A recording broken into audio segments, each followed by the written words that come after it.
Monday, couple of showers and a high of 42. With your AccuWeather forecast, I'm Drew Shannon.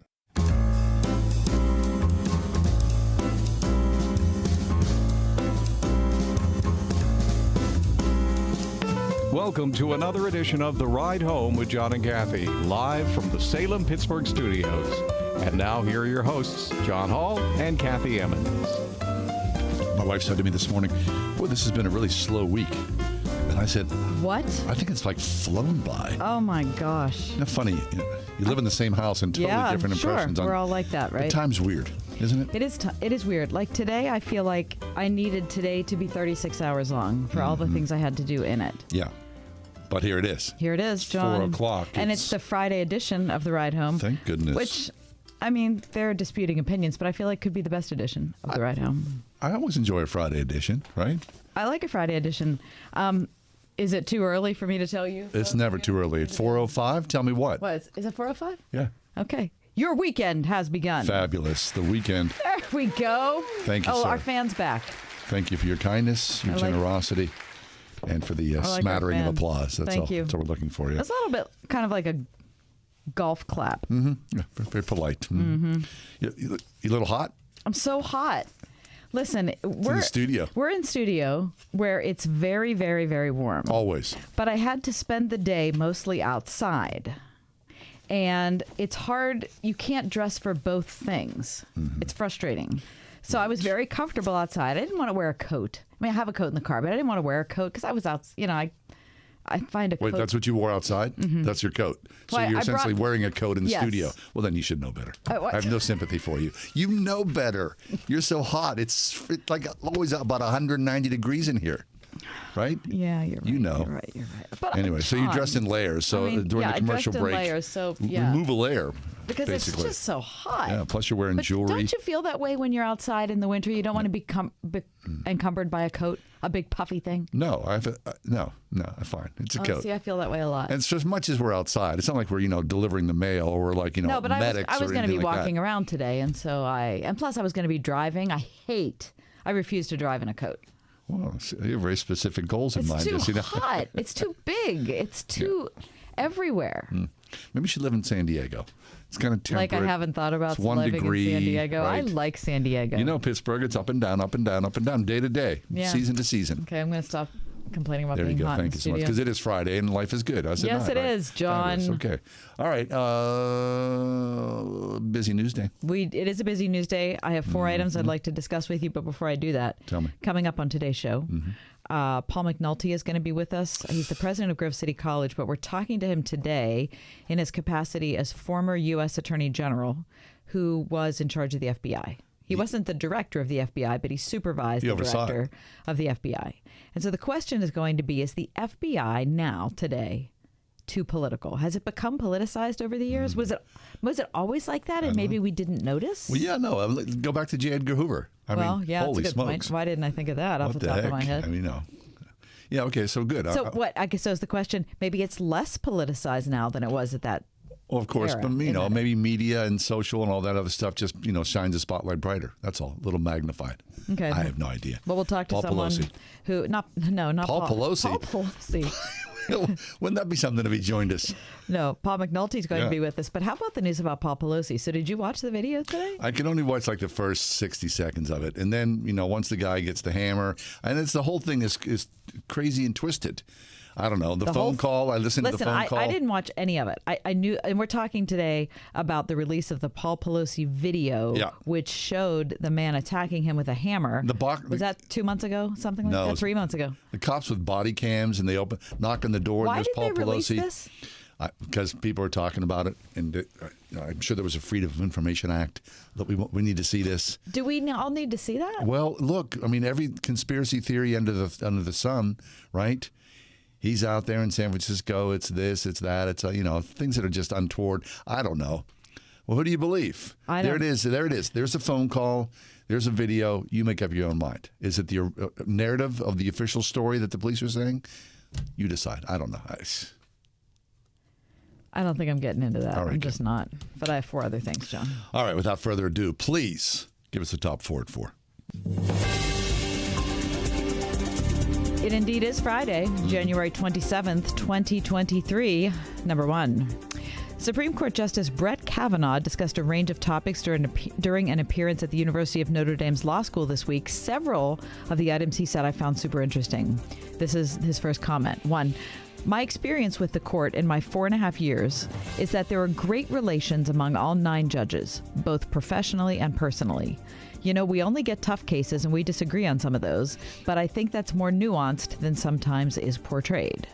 He said that justices traditionally eat lunch together after every oral argument and other case discussions, so they spend a lot of time with each other talking about things other than work. Quote, that's a lot of lunches, he said. So you talk about things that you do with other people in your life. We talk about our kids, movies, books, war stories again and again. He said over time, you become friends. Kavanaugh also said the public shouldn't read anything into the high court's historically slow start to releasing opinions. What about the leak? Didn't say anything about it. Come on.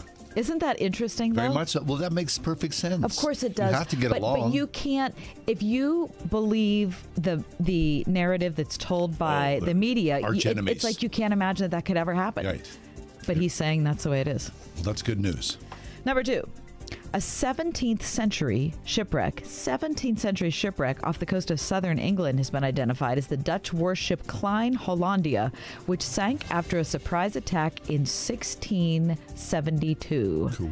Heritage Body Historic England said today. Dubbed the unknown wreck of Eastbourne since it was discovered near the seaside resort of Eastbourne, the 44-gun Klein Hollandia was identified through research by the agency and Dutch counterparts working with archaeologists. It's 103 feet underwater, and this is what they said about it. They said, material found on the seabed included much of the wooden hull, cannons, Italian marble tiles, and pieces of Italian pottery. The condition of the wreck, they said, is remarkable and could offer a wealth of information about how 17th century Dutch ships were built and what the final voyage was like. I love it. I mean, can you believe that? Secrets of the deep. That's so cool. Number 3. There were all the sounds one would expect during Wednesday night's Duquesne televised basketball game at the UPMC Cooper Fieldhouse. Also, something happened that was not so ordinary. You may have already heard the story that early in the second half of the game between Duquesne and Loyola Chicago, a guy comes out wearing a yellow jacket. He steps onto the court as a visiting player, feet away, makes a pass, like kind of in his direction.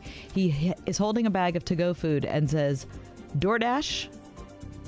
A staffer working courtside intervenes. He says, you got to get off the court. The announcers calling the game on ESPN say, DoorDash, what is going on? The staffer directs the guy up into the seats. Another staffer asks him to leave the building. He was filmed afterward, being congratulated by some fans for pulling off the stunt. It was posted to YouTube. Then it was picked up by everybody in the world, including the Today Show. Oh, my gosh. Officials say the incident was not a real food delivery. It was clearly a so-called prank, says Dave Saba, Duquesne's associate athletic director. The young man's identity was not immediately known, and it was unclear if the man is connected in any way to the university. But I'll tell you what, Duquesne is not happy about it. I'm sure. I mean, that's the way the world is today. You think anybody can just walk on the basketball court. Exactly. Right? Yeah. There he is delivering a burger and fries and a Coke. Austin Hansen, who's the assistant athletic director for content for Loyola Chicago, said, I will personally tackle anyone else who does this. Just let the athletes play the game. There you go. By the way, Duquesne came from behind to beat Loyola 72-58. Good. And number 4, a weird animal story.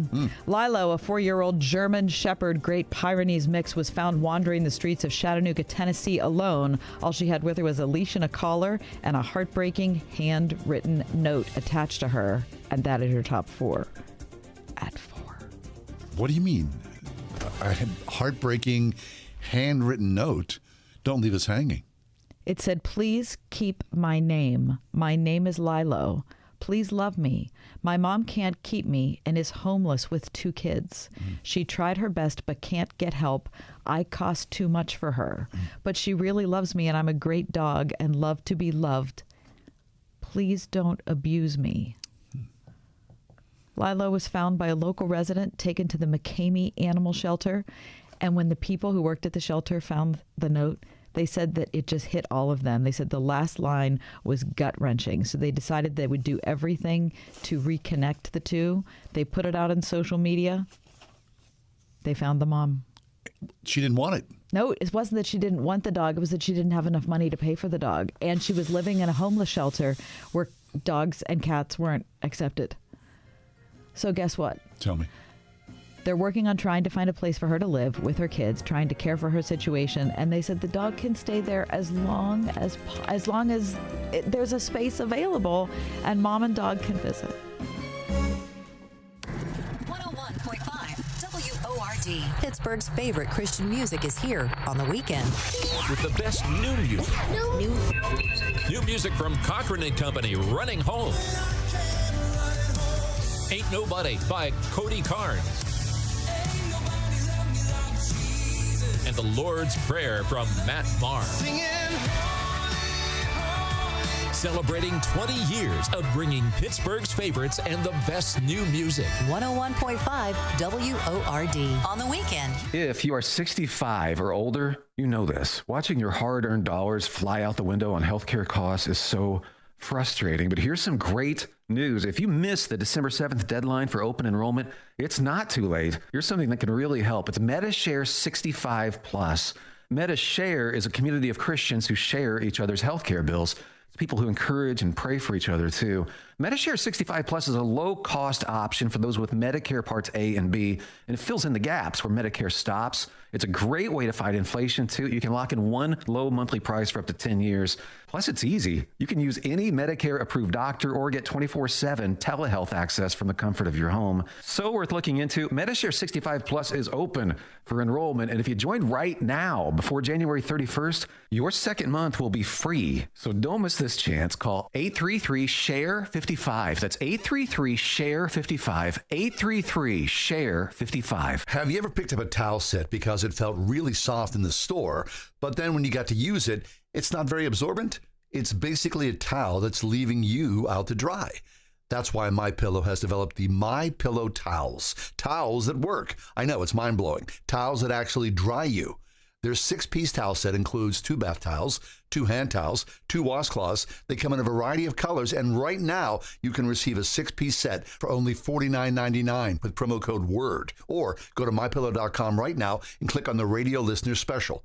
MyPillow products come with a 10-year warranty and have their 60-day money-back guarantee. To receive this amazing offer on the 6-piece set off MyPillow towels, just go to MyPillow.com, click on the radio listener special, enter promo code WORD, or call 800-391-0954. That's 800-391-0954. Or visit MyPillow.com, promo code WORD. Rhema Christian School is a private school in Moon Township serving children in preschool through 8th grade. Recognized for its commitment to a biblically integrated curriculum that nurtures a Christian worldview and academic excellence, Rhema aims to develop the whole child, spiritually, physically, mentally, emotionally, and socially. Rhema is a true community of families who desire to raise up the next generation of godly leaders, also offering programs for homeschool families. Accepting enrollment now for the current school year and opening soon for the 2023-24 school year. Visit rhemachristianschool.org.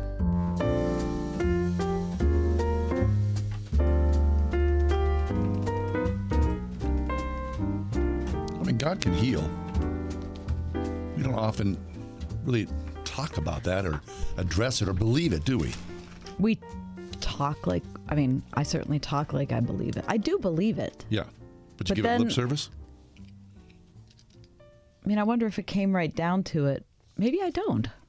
Amy Julia Becker is back with us. She's been a guest of ours over the many years. She writes on spiritual and social healing, author of several books, including her latest, To Be Made Well, An Invitation to Wholeness, Healing, and Hope. And she wrote a piece that appeared in Comment magazine about being made well. Amy Julia, welcome back. Okay, so here you are, double vaccinated and boosted, and still you get COVID. It's true. Apparently, maybe it wasn't as bad as it would have been if I hadn't been double vaccinated and boosted, but I got COVID and I felt sick, that's for sure. Oh, okay. So when you got sick, you did. I had also had COVID a couple weeks ago. We sounds like we had the same regimen, which is you take the Advil. Yep. You went for the NyQuil. Whatever it is, you tried to do something, but you added something different than maybe you wouldn't have done several years ago?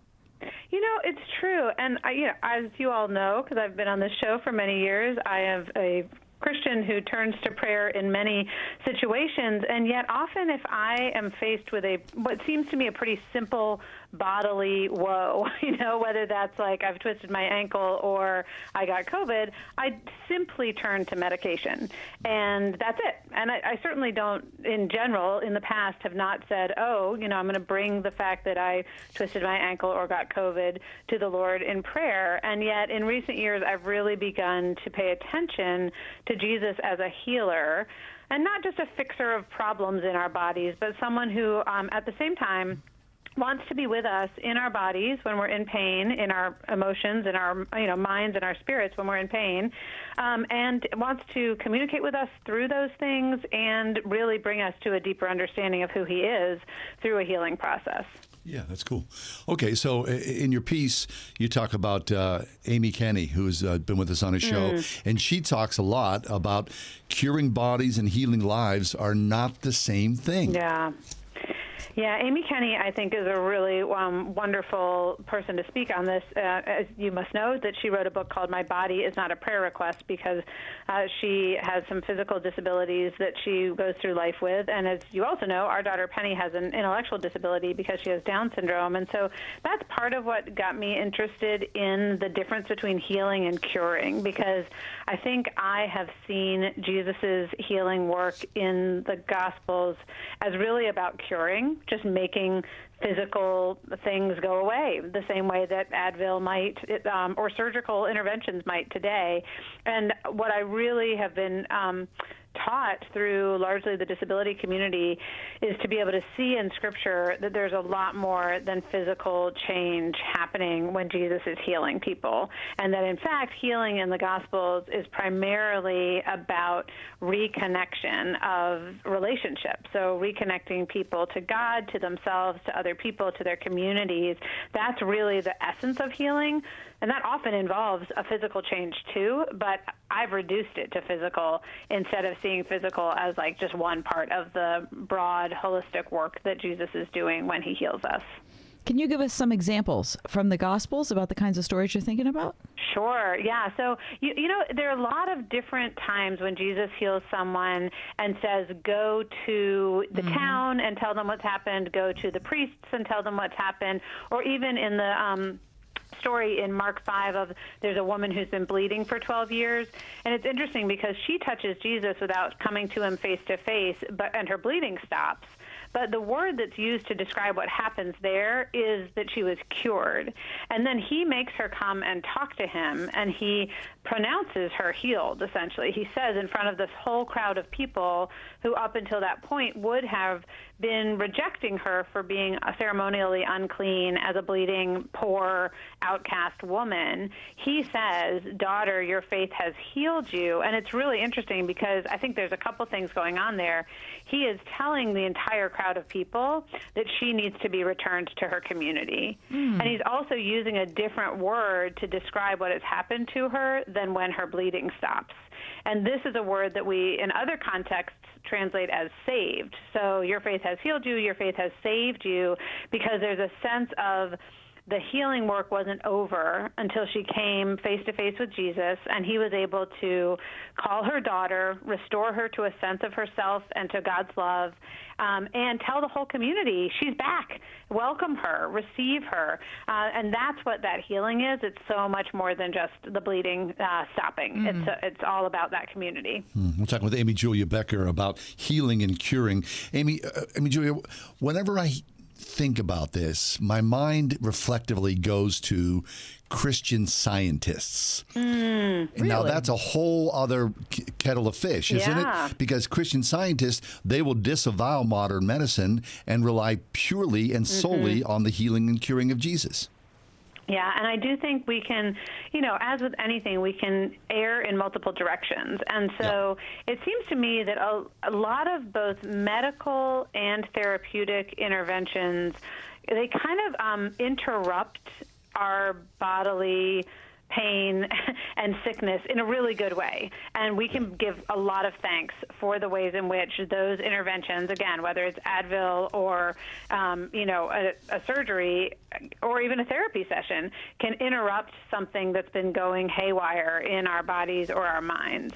And yet, if we think that healing stops there, then we get into what we're seeing in our communities all over the place and in our lives: chronic pain, chronic depression, chronic anxiety, these various physical and mental illnesses that just continue because all we are relying on is medication and in some cases therapy, rather than saying, is there a bigger reconnection that I need to God, to myself, and to my community? Is there a bigger healing that my body is maybe asking and kind of inviting me to pay attention to, where I can invite the Spirit to be a part of that healing process? That's really good. On yesterday's show, Amy Julia, we were talking with Cornelius Plantinga about the story of the demoniac. Mark 5:120. Right. And Jesus exorcises the demons from the man and throws them into the pigs, and the pigs go running off the side of the cliff. Crazy story. Such a crazy story. One of the craziest stories. Yep. But one of the things that struck me, there were many things that struck me in our conversation, but one of them was that when he was healed, Mark says that the people came and found him, the former demoniac, in his right mind, and he was clean and dressed. And the people were afraid. And having that conversation yesterday, having this conversation with you today, I am seeing that it wasn't just that he was healed and then he's still walking around the cemetery naked like he was before. Right. There's a restoration happening. And I opened up my Bible while you were talking about it. And I think at the end of that, where he says, go home to your family and tell them how much the Lord has done for you. There's, again, that sense of like you are being returned to your community, because that is a crucial aspect of your healing. It's not simply that you are, in your right mind again, or even that you have the clothes, but that sense of being returned to relationship with the people who you need to be encountering. And we see that. It's so interesting. Even today, there's been all this study of loneliness and how loneliness has these tremendous health consequences that you can, there's some study that says basically you can smoke a pack of cigarettes a day, but if you have really good community relationships, you'll be healthier than someone who is, eating a vegan diet but living all alone and not having community with other people, which does not mean we should all go start smoking cigarettes. It's just to say that that loneliness and that lack of community really affects us in our bodies, our minds, and our spirits. Yes. And Amy Julia, one of the major points you make, of course, is that Jesus rarely heals without being asked. Yes. There's a participatory act. Like, we participate in the healing. We see that again. It's multiple times, but it happens in that encounter with the bleeding woman that Jesus says, your faith has healed you, which is so strange because you're like, what are you talking about? Because clearly it was your power that healed her. And yet somehow her teeny faith in reaching out her hand, in coming forward and seeing him face to face, like that's what he's, first of all, honoring in her, but also saying it made a difference. He's not going to coerce us into healing, I think is part of it, that we say, I'm surrendering to healing, I'm opening myself up to that, and there's a humility and really a vulnerability that we have to bring to God in order to receive the healing that he, I think, is always longing to offer us. But it is this really interesting dynamic between Jesus's power and our receptivity to that power that I think has to do with him really inviting us to be a participant in the work that he's doing. Fabulous. Wow, that's really interesting. So as you were suffering through COVID after 2 shots and a booster, you defined yourself in a different way, didn't you? Yeah, I did just think about in that time and in multiple times when I have in recent years been under the weather or whatever it is, but just saying, you know what, God, I want to learn whatever it is I need to learn, and I want to invite you in to a place of not just teaching me, but being with me in the midst of my body. And I want to understand you as a healer. And so, I've learned a lot about what it means for God to be a healer, even in the age of antibiotics and surgical interventions, and to recognize that there is so much God wants to do in us and then also through us so that we can bring the healing love that we receive out into our own communities and our own relationships and into our world. Fabulous. Yeah, I really appreciate that. Me too. Amy Julia, before you leave us, let our audience know where they can find you. Sure. My website is amyjuliabecker.com, and I'm on social media under that name. And I have a new book called To Be Made Well. So if you want to read more about this, it's all in there. Excellent. We always appreciate your time. Thanks for the wisdom. Always your input is so valuable to us, Amy Julia. Oh, thanks for having me. Great to be with you both. You as well. Amy Julia Becker online, amyjuliabecker.com. Her newest book, as she said, To Be Made Well, an invitation to wholeness, healing, and hope. Amy Julia Becker. This is an important notice to consumers facing $10,000 or more in credit card debt, medical bills, or other unsecured debt. You may not be required to pay it all back because there are special programs now in effect that will significantly reduce the amount you will owe if you qualify. This is not bankruptcy or a debt consolidation loan. These programs, which the credit card companies like to keep secret, exist to aid American consumers struggling with overwhelming credit card debt by offering tremendous savings and real debt relief. Accredited Debt Relief has established a special hotline for you to call and learn what savings you qualify for. They've helped qualify consumers with over $1 billion in debt and are A+ rated with the Better Business Bureau. So don't wait. Get the relief you need during these hard economic times. For this free information, call the Accredited Debt Relief Hotline now. Call 800-786-2300. 800-786-2300. That's 800-786-2300. To serve as a ruling elder is a high and holy office. RPTS now offers 5 flexible online courses to help you shepherd the Church of God. The Ruling Elders program features courses on biblical counseling, interpretation, worship, the church, care and administration, plus preaching and elective options that best fit your ministry paradigm. No papers, no exams, just solid biblical teaching from experienced pastor professors. Individual and group rates available. RPTS, study under pastors. Learn more at rpts.edu. During the pandemic, they closed our churches down. Suicide rates are exploding. Drug and alcohol use is ravaging America, and there's no church to bring the hope. See the new documentary, Super Spreader, how a stand against religious tyranny brought hope to a country in crisis. Christian singer and activist Sean Foyt leading what's called Let Us Worship. Here's a move of God that's going to change America. Watch Super Spreader, available now at salemnow.com. salemnow.com. Hey everybody, Greg Laurie here from A New Beginning. You know, we're excited about our partnership with the oneplace.com app. You can listen to my messages anytime, anywhere, even offline, without Wi-Fi with the One Place app. Now more than ever, don't you think we need to get God's word into our lives? So let his word fill you with hope in your office, in your home, or in your car, or wherever you are at oneplace.com. We are everywhere. On your radio at 101.5 WORD-FM Pittsburgh, at wordfm.com, the Word FM mobile app, iHeart, TuneIn, and Odyssey. I think it's just vapor. Vaping is safer than smoking, isn't it? There's really not even that much nicotine in them, right? One vape pod has as much nicotine as one pack of cigarettes. My kid knows it's dangerous. 5.4 million American kids vape, and most think it's harmless. Get your head out of the cloud. Talk to your kid about vaping. Visit talkaboutvaping.org. That's talkaboutvaping.org. Brought to you by the American Lung Association and the Ad Council.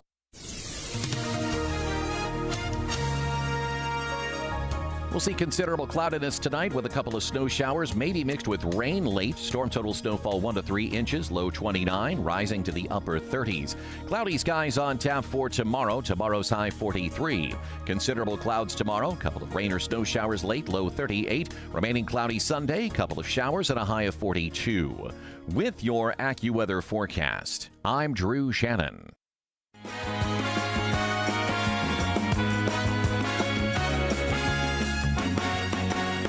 If it's Friday at 4:33, it must be time for this or that. I've got a list. I got a list. We just go back and forth. Here we go. Kath? I'm ready. January 27th, 23 edition. I'm super excited. This or that. Tuna noodle casserole. Chili. Chili, because tuna should never be hot. What? Uh-huh. Instagram. Yep. TikTok. Instagram. Bed Bath & Beyond Kaufmann's? That's mean. Bed Bath & Beyond or Kaufmann's? You know I love them both. I know. You know I do. This or that?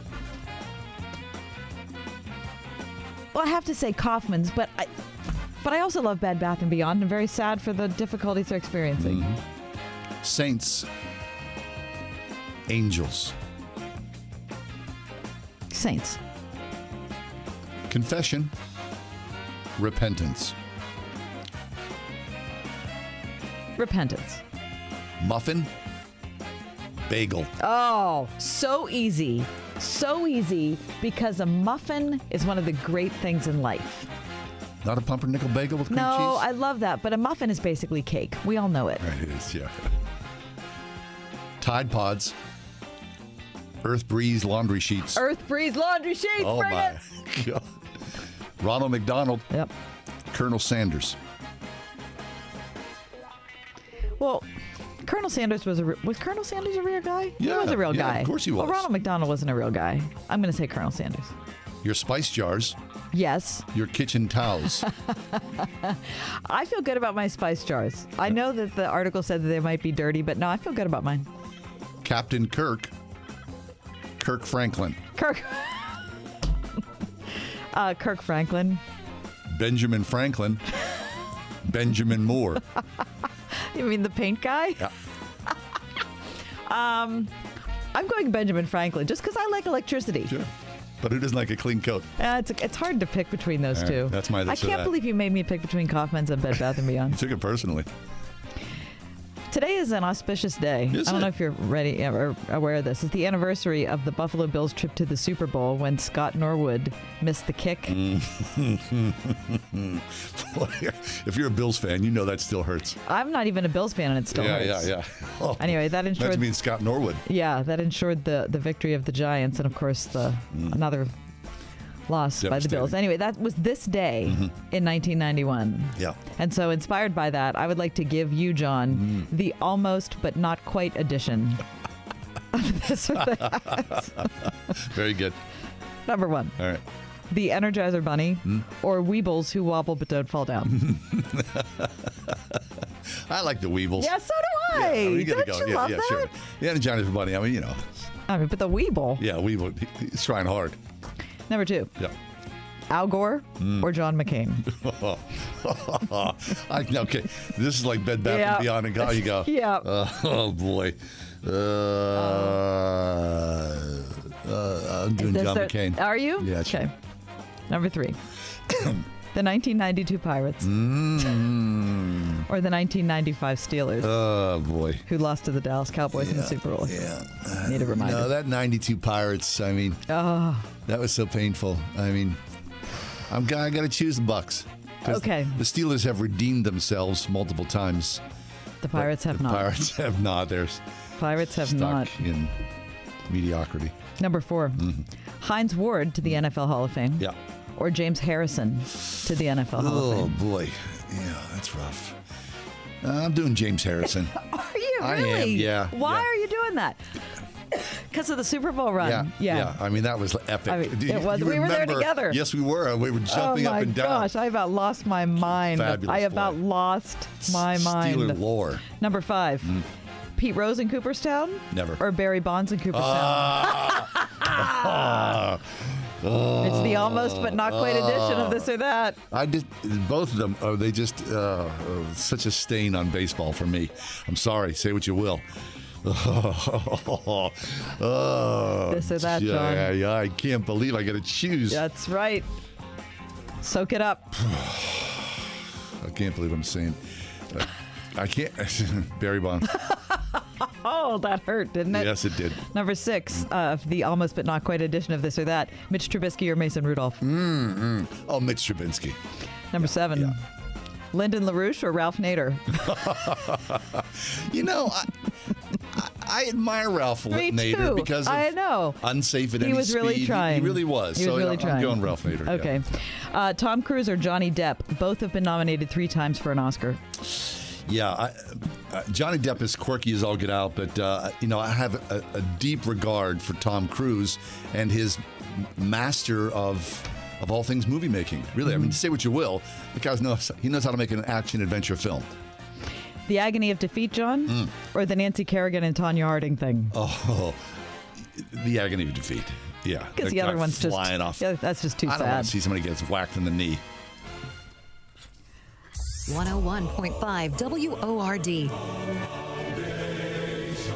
What's the greatest prayer in the Bible? Would you choose Hannah's in 2 Samuel? What about Solomon's in 1 Kings? Or the Lord's Prayer in Matthew 6? Well, I'm sure that if we sat down around a table, we could have quite an interesting discussion.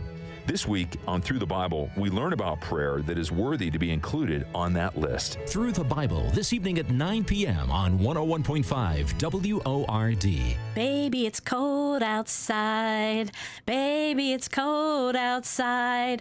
Brr, isn't it chilly? Hi, it's me, Marcia from the Spring House, snuggling up to a nice warm bowl of homemade soup. Winter on our farm means my brother Sam and his guys are trying to stay warm as they feed all the groups of cows, calves, and heifers out in the elements, milk the 100-cow herd twice a day, and handle all that comes with a working dairy farm, no matter what the weather is. Winter at the Springhouse store means a little slower pace, so it's a great time for our cooks to try out new main dishes, new sides, and new soup recipes like the one I'm enjoying, vegetarian chili. The bakers are even getting in on the act and trying new desserts too, like chocolate cherry cordial. Stop by for lunch or supper and see what new creations they've come up with today. Good old-fashioned cooking featuring all-natural, farm-fresh ingredients and lots of TLC. The Springhouse in 84 PA, 724-228-3339 or springhousemarket.com. Wesley Financial Group is not a law firm. This story is called The Ugly Truth About Timeshare. If you think you've done your family a favor by buying a timeshare, you need my help. Hello, I'm Chuck McDowell, CEO and founder of Wesley Financial Group. 10 years ago, I started helping folks cancel their timeshare. And in the process, started what's now called the timeshare cancellation industry. Timeshare is the only thing that you can buy that you can't tell me how much it's going to cost or when it's going to end. When you buy a timeshare, you give them a blank check to fill out any amount they want for annual maintenance and assessment fees. The crazy thing is, this never ends. Even when you die, your family's now going to be stuck with this burden. Stop the insanity today.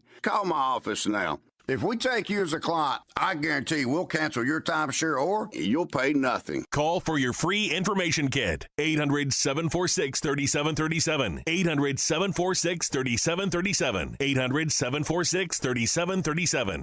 Cornerstone Television Network has been sharing the gospel through Christ-centered TV for over 43 years. In 2023, our mission remains the same, but we can't wait to share with you how we're shifting to reach the next generation. Watch Visions of Hope with Keenan Bridges, Coy Barker, Eric Butler, Robert Jeffress, and Candace Smithyman. Tune in January 23rd through 27th, 8 p.m. on Cornerstone Television. That's Verizon Fios Channel 505 or Channel 805 on Comcast Xfinity.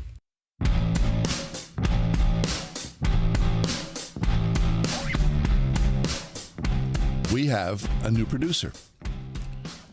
Lexi is now officially our producer after, is this 2 weeks? Is this 2 weeks on air, Lex? I think it's 3 weeks now. 3 weeks. Look how time flies. You're already getting your 401k retirement plan in order. Very nice. And she's done a terrific job. Excellent job. Beyond anyone's expectations, you think, yes, how are you going to handle this thing? She's done a terrific job. So we thought it was probably long past time. Yeah. That we get to know Lexi. Get to know Lexi. Here we go. We have a list of questions that Lexi has seen in advance, just to sort of reveal behind the curtain who Lexi is, the producer. Okay. Lexi, this is the moment. Are you ready? Yeah, I'm ready. You're prepared for number one? I am. First being, Lexi, are you a Yinzer? I am a Yinzer. Yes.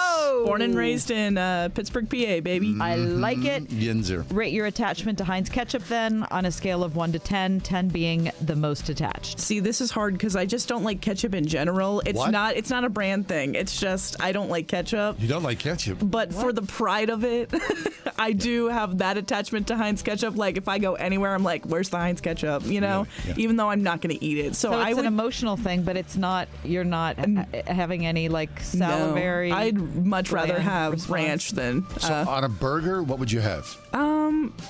I'm just mayo. I'm not big on condiments, really. Not big on condiments. That's interesting. Okay, well then let me move on to dill pickle or sweet pickle then. I do love me a dill pickle. Oh, okay. Yeah. Well, John's happy. Mm-hmm. And last Yinzer question, pop or soda?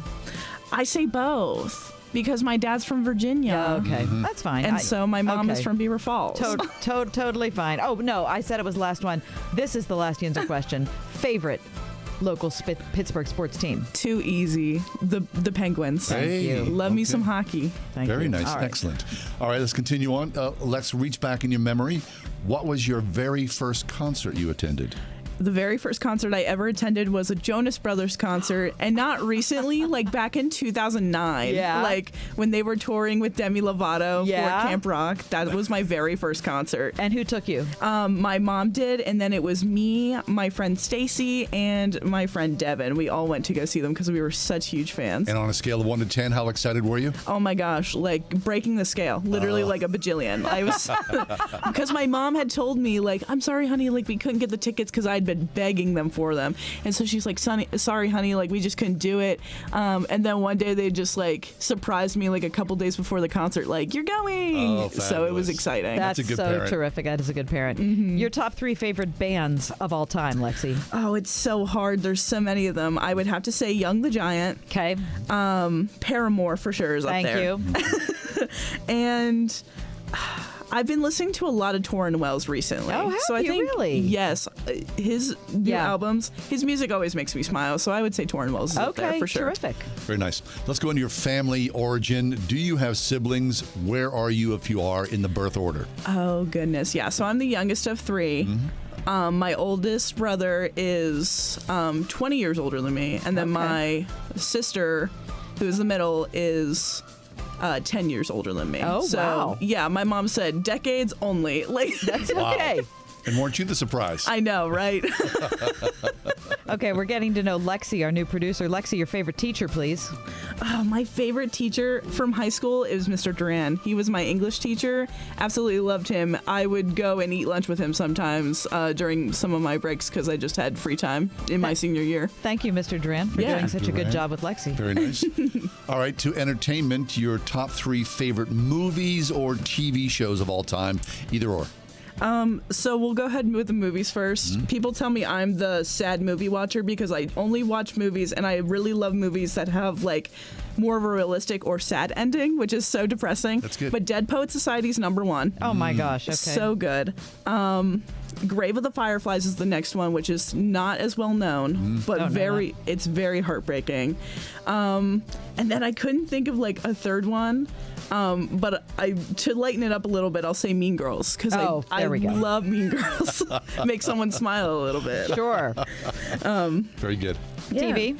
So TV shows, Avatar: The Last Airbender is something that's always been near and dear to my heart. Oh yeah, that's a good one. Yeah, that one for sure. Then Stranger Things, so good. Thank you. And it's only 2 episodes in, but The Last of Us has captured my heart already. Oh, really? It's so good. Interesting. Okay. All right. Oh, it's my turn. Yeah. Okay, give me your favorite actors, actresses. Give us 3. My favorite actors, Pedro Pascal. Okay. He's so good. I also rewatched The Hunger Games recently, so I'm going to say Josh Hutcherson. Okay. He's up there. And ooh, this third one's so hard. I was thinking about it so much. We'll say Tom Cruise. Okay. Tom Cruise is really good. Very good. For actresses, Jennifer Lawrence is high up there. Jenna Ortega in Wednesday was really good. So Yeah, I was that's what I very heard. excited. She's got a really interesting face, doesn't she? Yes, I think she is so beautiful, and I think it's so in a very weird way. I love watching her act. It's amazing.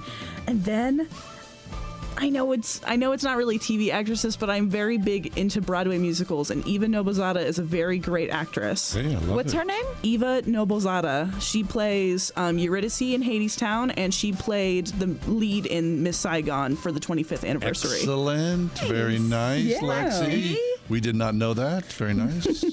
All right. Name one person that you greatly admire and why. Oh, my mom, 100%. And her name? Tina, you did a great job raising Lexi. We love her. Yeah, Tina's been through a lot, and she's been my number one supporter for a very long time. Oh, yay for Tina. The decades go by, but Tina's still here. That's right. We love that about her. Do you have a pet? I do have a pet. Her name is Possum. She's a cat. Okay. Not a possum. Which is confusing if you think about it. Yeah. But she's my little stinky girl, and I love her so much. She's just an American Shorthair, but she is a tortoiseshell, is what they'll call the coat. She's pretty. Yeah. She has these beautiful, almost yellow eyes, and when she puts her ears back and her eyes are real big, she looks like an owl because she has this little thing on her nose which makes it look like it's more pointed than it is. You could have called her Owl. I know. But not Possum. But that's what the place named her, so we weren't going to change it. Of course, don't want to confuse her anymore. Okay, you're out for an evening. Favorite beverage? Oh gosh, I'm big on water with a lemon. What? Okay, that's good. No, that's an excellent answer. I like to stay hydrated. What can I say? Good. I think that's great. If you could travel anywhere, money being no option, where are you going? Japan. Oh. I want to see it so bad because I know it's so beautiful during the wintertime. Mm-hmm. And any time of the year, really. Excellent. Your most happy place? This is so hard because I have so many happy places. Hey, good. With my friends, with my family are the big ones, But I just love my happy place is being surrounded by people that feel like home. Oh, that's awesome. That's a really good answer. And to close it out, learning about Lexi. 3 things that make you laugh, and be specific, lady. It's so easy to make me laugh. It's so hard to be specific. My friends love telling the dumbest jokes. They always know how to make me laugh, especially if I'm going through a rough time. My boyfriend is, he always does this little joke where he, what is it? He pretends to be super hick, but he's really not, which is so silly. But he'll go, if we're getting into his truck to go somewhere, he'll go, get in the truck. Cause he's just pretending to be super mean about it, but he's just being so funny. Right. And that always makes me laugh. His name? Brandon. Brandon, get in the truck, Brandon. What the heck, man? Back off, huh? Yeah. And one other thing that makes me laugh that he does is there was one time I tried to open my door for myself, speaking of getting into his truck, and he slapped my hand away and said, "That's not your job." And then he opened the door for me, and that made me laugh so hard. Very recently. That's also a good thing. We like that about Brandon. Yeah. He didn't actually hit me, but he slapped my hand away. That's good. Just clarifying. He's hard about it. Get in the truck, but then he'll slap your hand away. Yeah. I've enjoyed this segment of getting to know Lexi. Let's see, if something costs less, but people are happier with it, that sounds like something to look into, and that's MediShare. Maybe you've heard switching to MediShare to pay for healthcare can save the typical family $500 a month, and that's huge, but it's also true that people are way more satisfied after making the switch, too. The customer satisfaction rate for MediShare is double that of the typical health insurance plan. Double. MediShare works. It's been around for more than a quarter century, and members have shared more than $3 billion of each other's bills. People love having telehealth and a huge nationwide PPO network. So, yeah, you can save a ton and like it better. Imagine being happy with how you're taking care of your health care.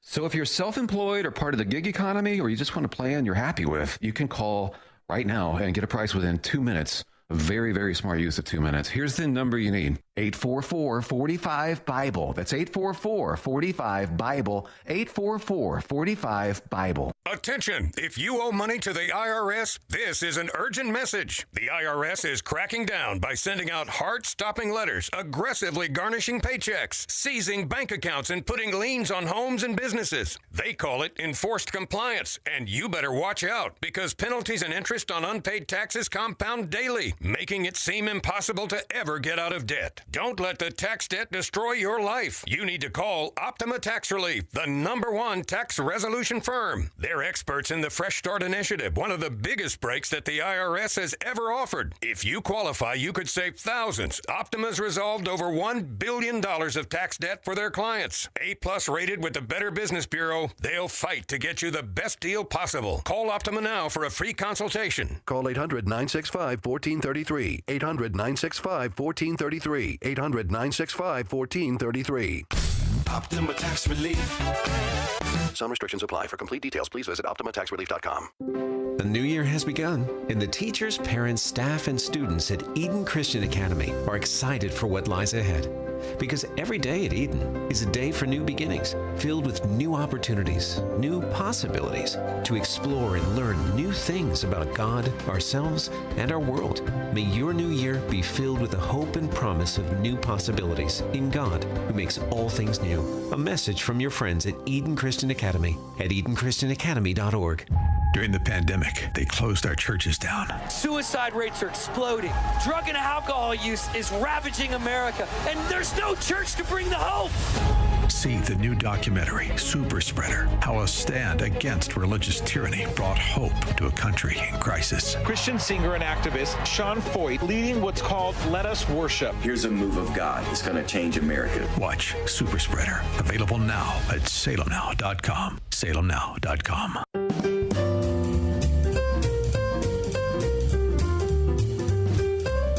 You like getting on a train?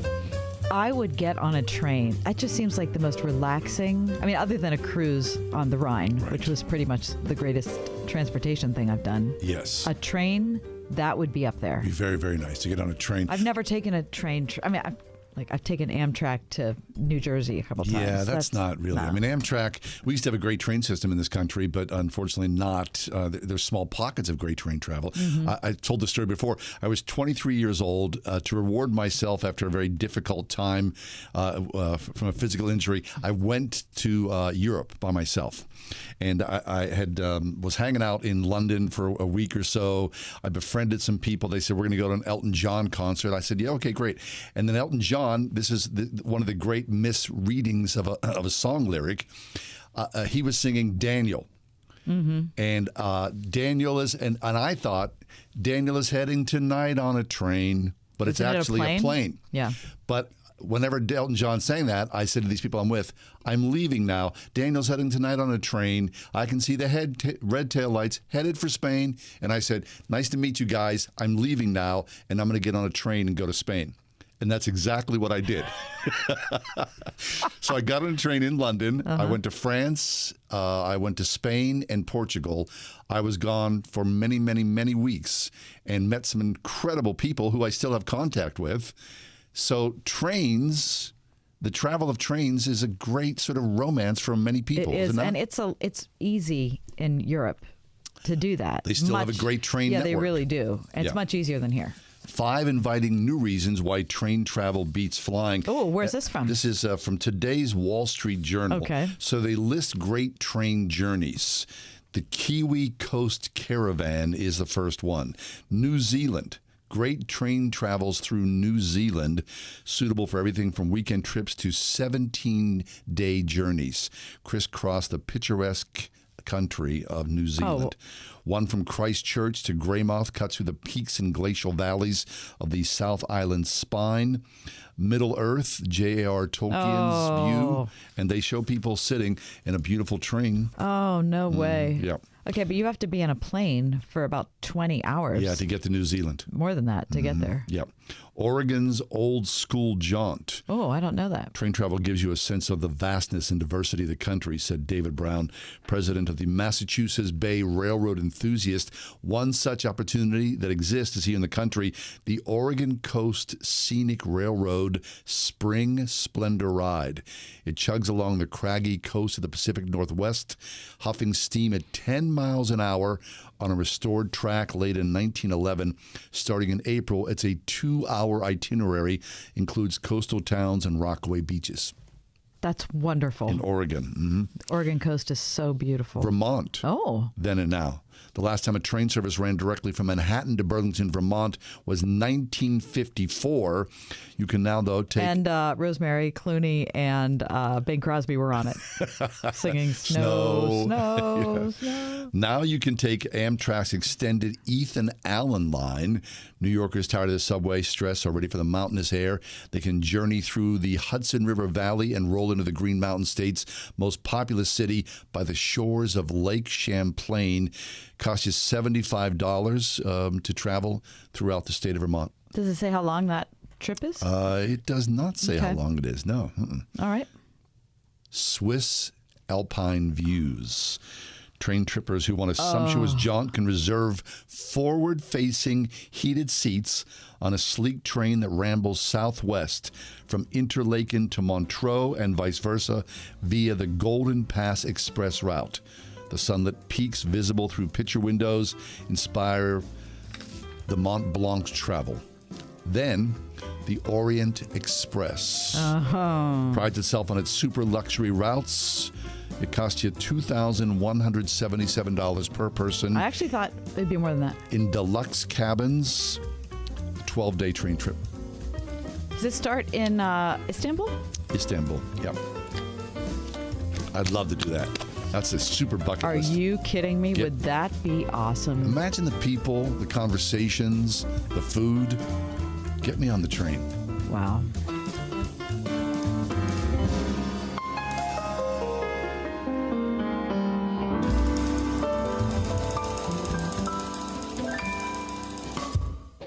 .5 WORD-FM Pittsburgh. On your smart speaker by saying, play the word Pittsburgh. And on your phone via the Word FM mobile app, iHeart, TuneIn, and Odyssey. 33. With SRN News, I'm John Scott. Authorities are about to release police video depicting officers beating a black man who later died.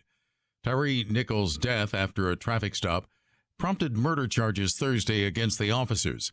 Memphis Police Chief C.J. Davis on ABC's Good Morning America says she's very confused by what happened. And the level of aggression and response to what had occurred in this traffic stop, and it's still very unclear, as to the real reason for the stop in the first place. Nichols' family said they expect protests but urge people to demonstrate peacefully. And a spokesman for Ukraine's Air Force says Russia has used its latest hypersonic Kinzhal missiles to strike Ukrainian energy facilities in both Kyiv and Zaporizhia regions. This is SRN News.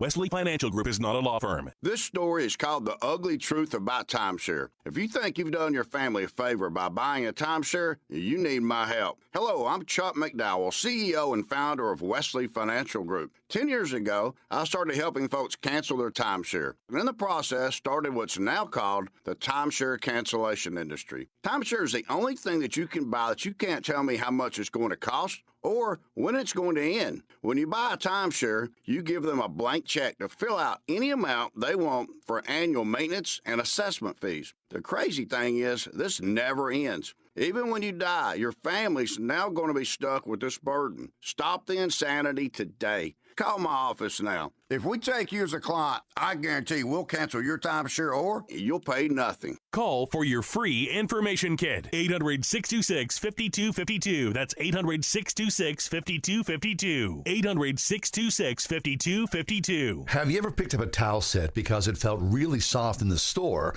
but then when you got to use it, it's not very absorbent? It's basically a towel that's leaving you out to dry. That's why MyPillow has developed the MyPillow towels. Towels that work. I know, it's mind-blowing. Towels that actually dry you.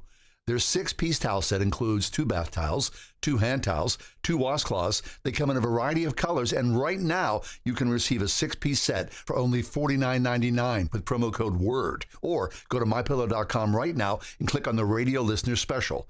MyPillow products come with a 10-year warranty and have their 60-day money-back guarantee. To receive this amazing offer on the 6-piece set off MyPillow towels, just go to MyPillow.com, click on the radio listener special, enter promo code WORD, or call 800-391-0954. That's 800-391-0954. Or visit MyPillow.com, promo code WORD. They say they'll get your biggest tax refund. Jackson Hewitt says your biggest tax refund guaranteed, and a chance to double your tax refund.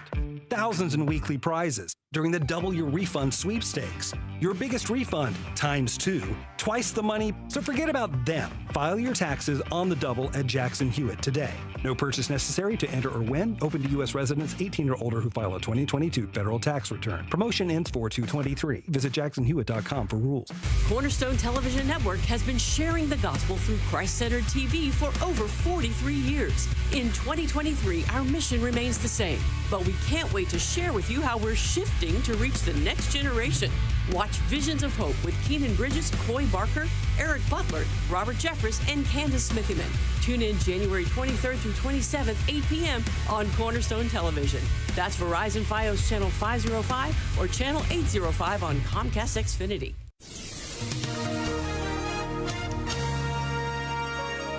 We'll see considerable cloudiness tonight with a couple of snow showers, maybe mixed with rain late. Storm total snowfall 1 to 3 inches, low 29, rising to the upper 30s. Cloudy skies on tap for tomorrow. Tomorrow's high 43. Considerable clouds tomorrow, couple of rain or snow showers late, low 38. Remaining cloudy Sunday, couple of showers and a high of 42. With your AccuWeather forecast, I'm Drew Shannon.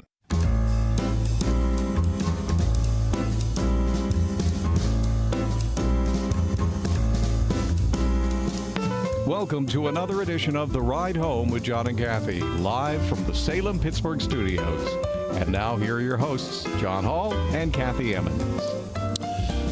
Today, January 27th, is the 50th anniversary of the Paris Peace Accords, which were signed on this date 50 years ago, essentially ending the Vietnam War. Of course, many in the United States, American war veterans, refugees from Southeast Asia still live in the war's traumatic legacy. 58,000 plus American servicemen were killed in that decades-long war.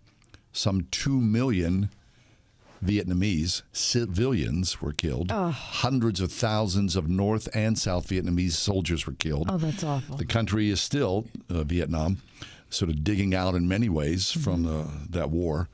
And it's interesting, to think about the war and what a pinnacle it was. I mean, what a cultural pinnacle it was. It's been diminished in the past couple of decades because there's been so many wars, right? The war in Afghanistan went on forever.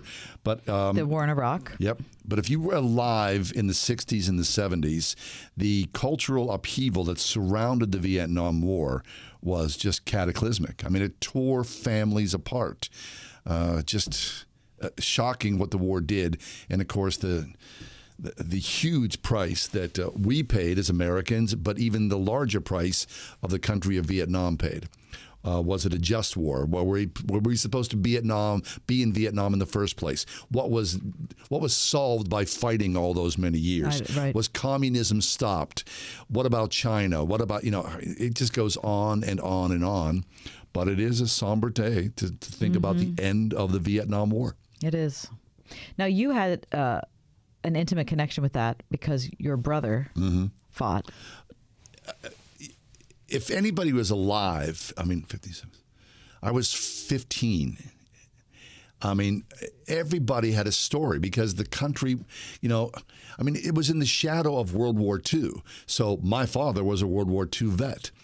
He was like a lot of those guys. They were like pro-war, that they wanted, the America to continue to fight its legacy. They saw something. It was a very John Wayne-ish sort of thing in a way. I'm not going to try to, deride the guys who were, but in the end, people saw whatever.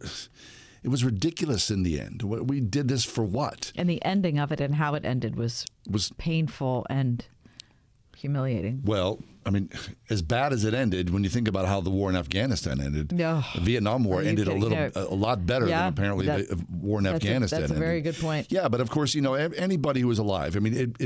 My brother, who's 6 years older than me, he was drafted into the war. My brother and my dad fought bitterly about this. They fought so there were fist fights in the living room about the war in my house. It just shocked us. My brother was gone. We prayed for my brother daily for his safe return, and by the grace of God, he did return safely. But I remember being a Catholic schoolboy, as an altar boy, serving funerals for guys, families, classmates whose brothers didn't come home. It was a brutal, brutal waste of time. It really was. So today, 50 years. And the casualties were, what did you say, 55,000? 58,000. 58,000. Plus 58,000 some. As of today, the estimates are that Russia has lost 108,000 in the conflict in Ukraine. Less than a year. Right? Yep. And the Ukrainians. It's always the citizens. It's always the citizens. Vietnam, millions and millions of people died. Are you kidding me? And looking at the numbers, we did this last week, World War II numbers of the civilians that were lost is in allied countries is shocking. Yeah. I mean, it's shocking in Axis countries too, but the percentage was much higher. The percentage was 80-20 flipped, if you can imagine. In Axis countries, only 20% of the casualties were civilians. And in allied countries, 80% of the casualties were civilians. Mm-hmm. Would we were a world of peace? We're not. Would we were? No chance of that anytime soon. I mean, we never. I mean, you go back to the beginning of time. Even and you see, so, come, Lord Jesus. Yeah, I mean, it's always one war after another, and of course, wars in our streets, wars between borders, wars across the international stage. As long as man walks this earth, so we will be at battle with each other. Yep. Because we're at war with ourselves. We're going to take a break, but when we come back, the question is, has the FBI become too politicized? Has it become politicized at all? I think the answer seems to be yes. Mm-hmm. But we're going to talk to Paul McNulty about this. He's the president of Grove City College, but he was U.S. Deputy Attorney General overseeing the FBI. We'll ask his opinion next. 101.5 WORD. Next time on PowerPoint with Jack Graham. The grace of God produces godly living in our lives. How could we truly be righteous and not live right in the power of Christ? We are transformed to be triumphant. Tune in next time for PowerPoint with Jack Graham. PowerPoint tonight at 9:30 on 101.5 WORD. Happy anniversary. It is the Springhouse's big anniversary. Hey, Marsh, tell us the news. Hi, John. We're celebrating our 47th anniversary. Wow. Holy smokes. 47 I was years. Young chicken then. That's a long time. I mean, your family should be so proud. 47 years, that's your family. I mean, I can't imagine all the stories, all the customers, all the food, all the delight, everything that you've done all these many years. You're making me teary-eyed, John. Thanks. It's true. We are very blessed, and we're very thankful. Excellent. So how are you celebrating this year? Okay, so we still have a little bit of time tonight. We don't close till 7, so we're doing free desserts all day today. Nice. Tomorrow, Saturday, we're going to have a really scrumptious breakfast from 9 to 11. We've added some extra things to it, like farmer's casserole and strawberry fritters. And then we're going to have free homemade soup with every meal that anybody gets here at the Springhouse. And then if anybody's up for chicken and gravy over biscuits on a gray day in southwestern Pennsylvania, we're doing buy one, get one free, and you can get 2 freebies for your family in that department.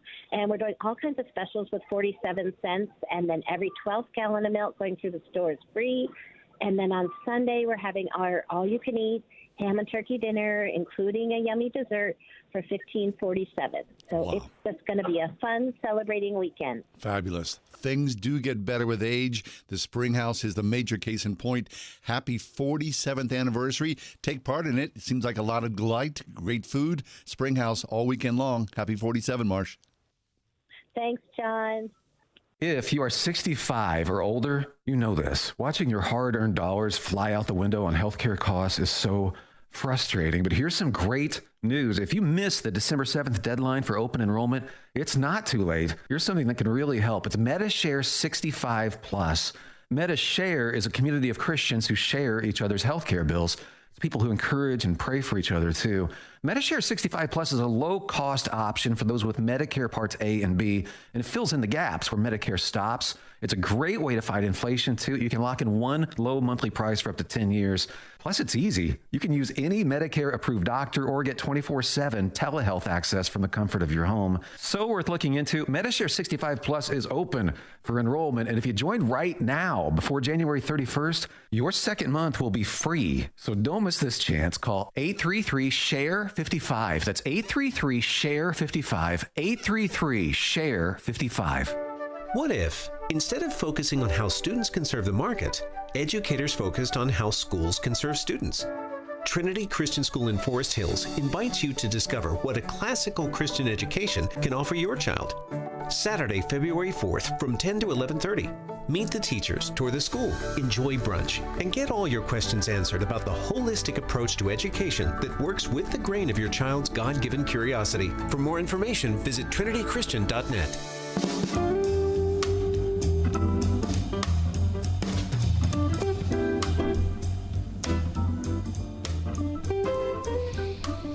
Paul McNulty's back with us, 9th president of Grove City College. Prior to returning, though, to his alma mater, President McNulty spent over 30 long years in Washington, D.C. I put the long in, as an attorney in public service and private practice before being appointed to the position of Deputy Attorney General, the second in command at the U.S. Department of Justice. While he was there, he oversaw the FBI and worked closely with the last 5 FBI directors, which is why we turn to him today with our question, has the FBI become politicized? Paul, welcome back to the program. Hi, Kathy. Thank you. They were long years, and being a college president are long years too. So it's not that much different. Right. Yes. So, Paul, the question: has the FBI become politicized? You sent this to us from World Magazine, and of course, a front row seat from the Department of Justice. As you ascended to your position in Washington, D.C., of course, you had to know the long history of the FBI and J. Edgar Hoover, the founder, essentially, of the FBI. Can you talk about those early days of looking at the FBI and knowing the history of the FBI and your position as you were about to sort of exceed over all of this? Yeah, John, I had a very interesting vantage point over the years. I've had it with the FBI because early in my career working at the Department of Justice for Bill Barr, who was the Attorney General, he would meet with the FBI director at the time, and I would sit in a lot of these meetings. And there were some very significant initiatives and operations that occurred, and we always hold the FBI in such high regard as a general public, and certainly people at the Department of Justice do as well. And so, I have nothing but positive things to think and experience about the FBI. And so this criticism that has now been building has really struck me as being a very significant thing and a shift in what has been this long-standing public respect for our top investigative, and frankly, the top investigative agency in the world. Mm-hmm.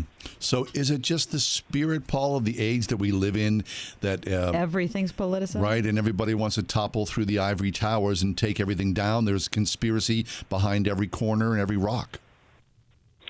Well, I think you have put your finger on it. And so both of you, in saying that, I think have touched on what I'm seeing as well. The article in World Magazine involves interviews with former agents who talk about how control was drawn into Washington headquarters at Bob Mueller, and I was right there with Bob Mueller when this was happening after 9/11. We were scrambling to try to make sure there was not, another terrorist attack, and these attacks, of course, have catastrophic implications. They did on 9/11, and we were trying to prevent another one, and so there was virtually no margin for error. And Bob Mueller, had to try to run things very clearly from D.C. And so some say, well, that only took away control from the field offices and put more hands into bureaucrats in Washington.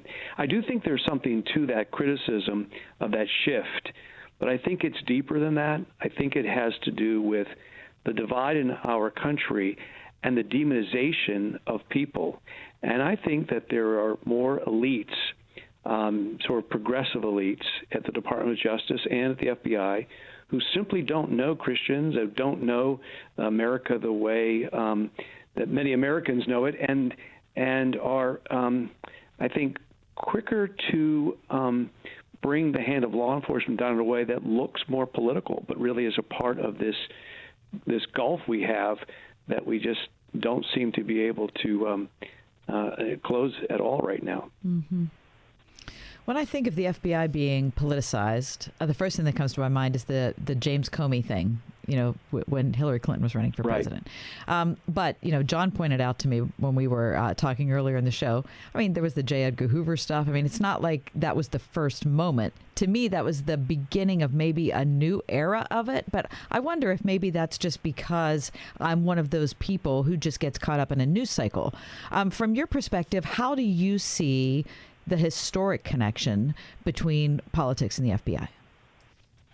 Well, there definitely is a very serious history there with J. Edgar Hoover, and we wouldn't want to minimize that. So I think it's true that there were connections to political agendas, and Hoover did a number of things that were really problematic. But I think the Bureau recovered from that. I think there were many years, and in fact, early years after Hoover, when the new leadership came in, Judge Webster was one of those great directors who turned things around. And I worked closely with Louis Freeh, and he really did an excellent job of continuing that sort of strong reputation for integrity. I think the events around Donald Trump and Jim Comey were very significant in a change in perception of the FBI, and the FBI getting itself into a perspective of going after what they thought was this threat to democracy that we hear about so much.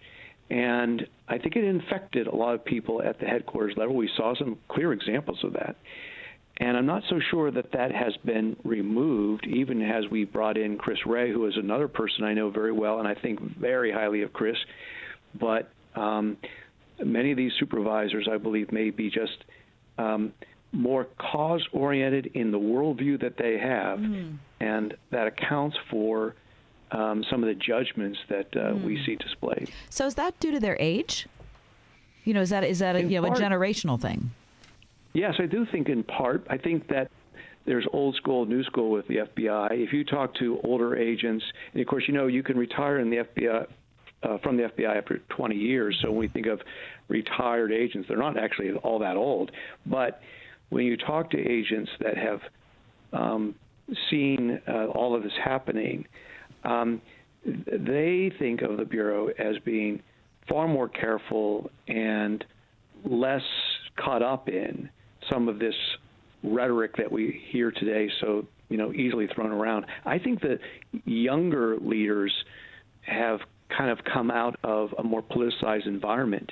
I think it's very true about DOJ lawyers, and I think to some extent that affects and is similar to what we see in some senior FBI folks as well. Mm-hmm. We're talking with Paul McNulty, who is the president of Grove City College. Paul, since the FBI executed a search warrant on former President Trump's Mar-a-Lago residence, that has really, for a lot of Republicans, raised the ire, right? That's where we are right now. We're the zenith of finger pointing, towards the politicalization of the FBI. And so I wonder about the FBI's will or their strength or their ability to say, well, we see a problem somewhere. And so I guess my question is, does the FBI have free rein to look at something and think, we're going to go after something, we're not quite sure what it is, but we want to focus on that, and maybe that's where the political partisan stuff comes into play? Well, the FBI has certainly a lot of discretion, but it works closely with prosecutors, whether those prosecutors are in Washington in what we call main justice headquarters, or they're in the U.S. attorney's offices. So there's a lot of collaboration back and forth. And in the case of the investigation of President Trump, this is very closely coordinated and managed out of Washington. So I don't think the agents are off on their own, fishing expedition or agendas. Yeah. I think that that operation is, a priority, and the agents are definitely led by a group of prosecutors who are determined to find something, if at all possible. So, we see that. Because I'm a former prosecutor, I like to trust and defer to when I see things about an investigation that they're there are things we don't know, and therefore we shouldn't be quick to judge. But I'm concerned about the judgments in certain situations. After Waco, the FBI stepped back. Louis Freeh said, we need to really rethink when we come on strong like we did in Waco and put ourselves in that position. And since then, they've really been very careful about these standoffs. But now I see times when they bring in full force, such as the case of the Pennsylvania anti-abortion protester who was arrested in his home in the early morning hours. And I wonder who was thinking about that one and whether or not that made sense and whether that was necessary and how that would be perceived in terms of, just First Amendment rights and the appropriate use of law enforcement. Paul, what about how the FBI interacts with a current president? So John brought up classified documents found at Mar-a-Lago. We now know that there are classified documents that were found in Biden's residence as well. And of course, we know Pence. But I'm curious about Biden in particular because he's currently the executive. What goes into the FBI investigating the current president in office? Well, again, this is something that's going to be guided by the prosecutors, DOJ officials, and the Bureau is going to work very closely with those prosecutors. So when you see something, for example, involving the way that the documents were searched at President Biden's home, where it appeared as though there was a lot of defense lawyer involvement and cooperation, that would be something that would be, closely managed or overseen by DOJ lawyers. And those lawyers are, mostly career, not political appointees. Again, try to sort of give them the benefit of the doubt that they're making their best decisions here. And there are differences in the way that procedures have to play out, one case versus another. In terms of the Bureau's connection with the White House, only Director Wray would really have any contact with the White House personally. And even in this sort of time when the president is now being investigated, just as a matter of national security, Director Wray is going to have to and does, communicate with the president. But I'm not concerned about that because I believe that, Director Wray knows what he's doing and he has to be fulfilling his responsibilities as the FBI director. Right. Okay, so one more question before we leave that subject, though, Paul. When, from my extremely cursory reading of these situations, and certainly as a civilian, and by civilian, I mean, first of all, I'm not serving in the State Department. I'm not part, I have no legal background. But when I read the number of classified documents and whatever in the Trump case, it does seem like it's more egregious than the Biden case. But when the Biden documents were found, I thought, well, there's no possible way they can prosecute Trump at this point because politically it would just be too hot. I mean, even if the preponderance of evidence would be against former President Trump, I just don't see any way where, as far as the court of public opinion, the prosecutors wouldn't be run over if they decided to prosecute Trump and not Biden. But it's public opinion law. Well, public opinion gets factored in. Maybe they don't quite call it that, but the bottom line for prosecutors is, will we be successful? And if we have to go to a jury trial, what kind of things are we going to run into? And that gets into judgments that are a little less than, is there sufficient evidence to support any particular charge? And I do think that that's a serious problem. If anyone thought that they were going to be able to bring a case against President Trump, that this doesn't make that more difficult.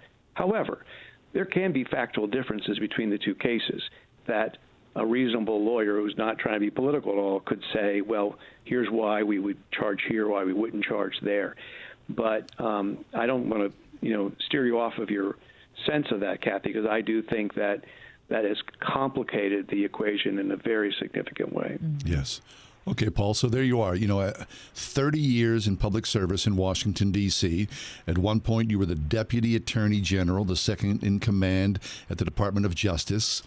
Knowing what you know now, past experience, and now having left the Department of Justice, and there you are at Grove City College, a few years removed from Washington, D.C., when you see all the rancor, all the politics involved in this country right now, when you hear the question, has the FBI become politicized, your gut tells you what? My gut tells me that it's not as bad as we may be tempted to think. I would say no to the question that it hasn't become politicized. I would say it is at risk of losing the credibility that it's had, it's enjoyed, and that that risk is more than just kind of a reputation, but it's really the confidence of the people that's so important. And I think that more examples or problems will be a serious issue for us all, because the rule of law is something that has been unique and important in American life. I had a student who graduated a few years ago, became a police officer. I mentored him a lot because he wanted to be in law enforcement. He wrote me a note the other day. He just got accepted into the FBI as an agent. And, he was really proud and excited to share that with me. And that's been the story, in the history of our country. I don't want to see that tarnished. I want to see the best people still aspire to that. And I do think there's risk now, but I don't think it's become politicized in a way that should discourage people from still trusting the FBI. That's a good word. Paul, I was just up at Grove City College today. We probably were like ships passing in the night. Tell our listeners how things are on campus and what's the latest. Oh, well, it's wonderful. We're just now finishing our first week. So classes began for the second semester this week. It's been a rough winter week in Western Pennsylvania, but the students seem to be moving on just fine. Wednesday morning, for example, we had our Wednesday chapel. We probably had 1,500 or more of our 2,000 plus students all together. Wow. Worshiping. And every day I am encouraged by the attitude of our students as far as their engagement, their love for this community, and their, making the most of the experience. So I feel like we're off to a great start this semester, and I'm looking forward to all the things that we've got packed into our schedule. We're having Trudy Kathy White from the Chick-fil-A family speak here in a couple of weeks. And fantastic. I'm sure she'll be inspiring, and we have a number of other great speakers lined up for the semester. Excellent. And will they bring any trays of, Chick-fil-A? Yeah, I know. Yep. I'm going to get a lot of that, and we'll have to figure that one out. Yeah, start working on that, Paul. I mean, someone's got to do it, Paul, right. so yeah, better you. That's Very right. nice. Paul, you're doing an excellent job. It's always a pleasure to check in with you. Carry on to a successful second semester. Thank you. Nice to talk to you again. Thank you as well. very much. Paul McNulty, he is the 9th president of Grove City College. Information about Grove City College online, gcc.edu. Grove City College.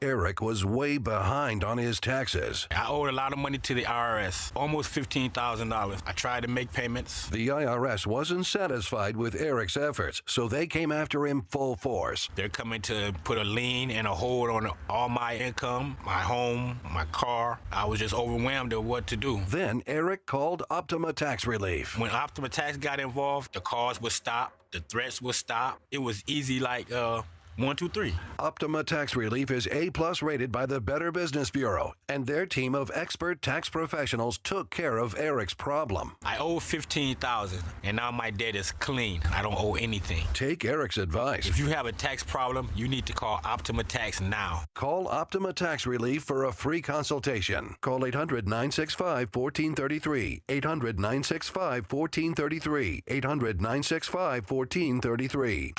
Optima Tax Relief. Some restrictions apply. For complete details, please visit OptimaTaxRelief.com. We're entering a time of increasing hostility against people of faith.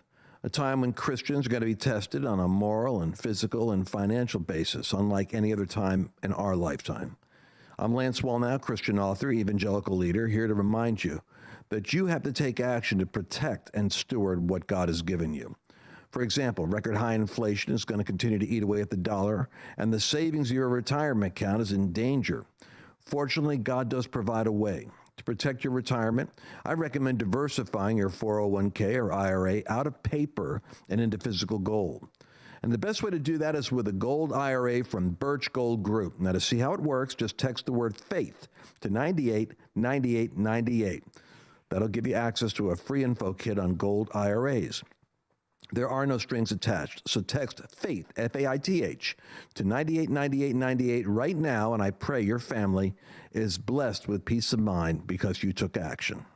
Geneva College understands that you're passionate about your life's work. Through Geneva's graduate degree programs, you'll be equipped to fully pursue your faith life calling, excelling in your field, and moving forward for a purpose. In your studies and in your work, you'll be challenged to seek God's design in all things, integrating faith and life, aspiring, leading, and achieving your goals for all that you're created to be and do. You were made for this. Visit geneva.edu/graduate to learn more. Discover the magnificence of the Mediterranean with Alistair Begg and our trusted partner, Inspiration Cruises and Tours. 9 life-changing days of powerful worship, Bible study, and history. Sign up now, deeperfaithcruise.com. Listen on your smart speaker at wordfm.com, the Word FM app, iHeart, TuneIn, and on Odyssey. In your car or at home, too, at 101.5 WORD-FM, Pittsburgh.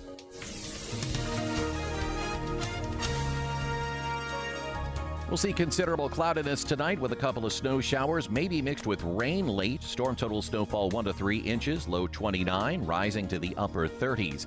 Cloudy skies on tap for tomorrow. Tomorrow's high 43. Considerable clouds tomorrow, couple of rain or snow showers late, low 38. Remaining cloudy Sunday, couple of showers and a high of 42. With your AccuWeather forecast, I'm Drew Shannon. I'm reading here from Relevant Magazine, and it says this. A priest from Michigan claims that in 2016, he died after suffering a heart attack. He went to hell, and he witnessed unbelievable moments of torture and pain there.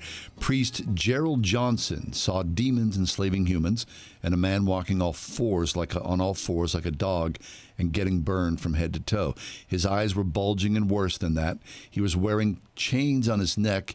He was a hellhound. But the very worst torture that Johnson saw, he said that there is a section of hell where music is played, but not just any music.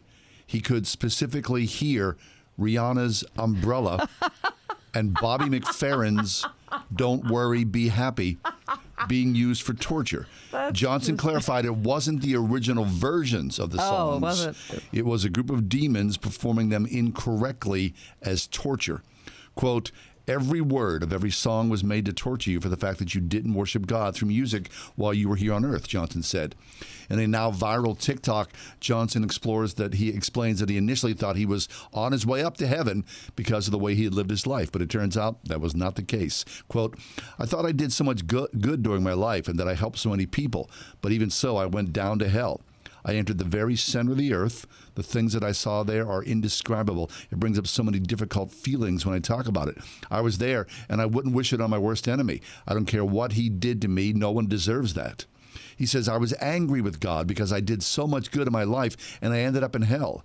I rose up out of hell, and I returned to earth, and God spoke to me, and he said, you were secretly angry with people who harmed you, and you hoped I would punish them. These are not your people. These are my people. I just want you to focus on the task that I give you. And even though I did good, he says, the thing that I had in my heart was a lack of forgiveness for the people who wronged me. He's posted more videos on his TikTok channel answering questions about that. Okay, well, I mean, it's a good outcome, right? Yeah, he gets a chance to do it over again. It's rough for Rihanna and Bobby McFerrin to hear that. Yeah. Though Umbrella can really get under your skin. I hope I don't see that. No. I don't want to see that. No. I don't want to hear that. Don't worry, be happy. Isn't that bad? 101.5 WORD. Your station for unlimited grace with Brian Chappell. The reason that we have a prophecy, so that when we can't forget our errors of what we have done or has been done to us, that we will remember there is a God who, when we can't let go of it, when other people can't let go of it, we have a God who won't let go of us. Unlimited Grace with Brian Chappell, tonight at 11 on 101.5 WORD. We're entering a time of hostility against the faithful, a time when Christians are going to be tested on a moral, physical, and even financial basis, unlike any other time in your life.